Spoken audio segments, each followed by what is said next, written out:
মামা, আজকে মনে হয় অনেক গরম পড়েছে, তাই না? হ্যাঁ, আজকে তো অনেক গরম পড়ছে। এত গরম পড়ছে যে ঘাম দিয়ে গোসলই হয়ে গেল। পানির আর কোনো দরকার নাই। এই মামা, চলো আমরা ওই দোকানটা থেকে কোকিলা খাই। হ্যাঁ, ঠিক বলছিস। এই গরমের ভিতরে কোক খাইলে প্রাণটা ঠান্ডা হয়ে যাবে। চল চল।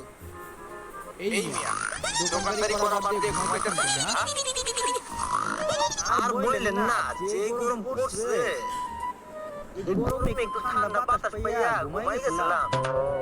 হ্যাঁ, তুমি তো ঘুমাই ভাই। আর এদিকে গরমে আমাদের মাথা খিদে সিদ্ধ হয়ে গেল।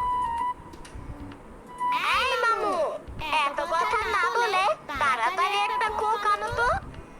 দেন, আমাদের একটা কোক দেন। এই মামু, তুমি এটা কি নিছো? কেন, কি হয়েছে আমিন? কোক খাবো না? এটা তো ওই দেশের কোক। তো ওই দেশের কোক তো কি হয়েছে? আমার গরম লাগছে, খাওয়ার দরকার খাই। এটা কোন দেশের ওইটা দেখার দরকার নাই। মামু, তোমার ভিতরে কি মনুষ্যত্ব নাই? কেন? তুমি মোবাইলে দেখো না, ওরা ফিলিস্তিনে ছোট ছোট বাচ্চাদের কিভাবে মারতেছে? তারা খাবার খেতে পারে, তুমি যে এই কোকা কোলাটা কিনলা, এটা ওই শয়তানের দেশের। তোমার কেনা টাকা দিয়ে ওরা বুলেট কিনে তাদের বুকে মারে। ইয়ামিন, তুমি তো ঠিক কথা বলছো।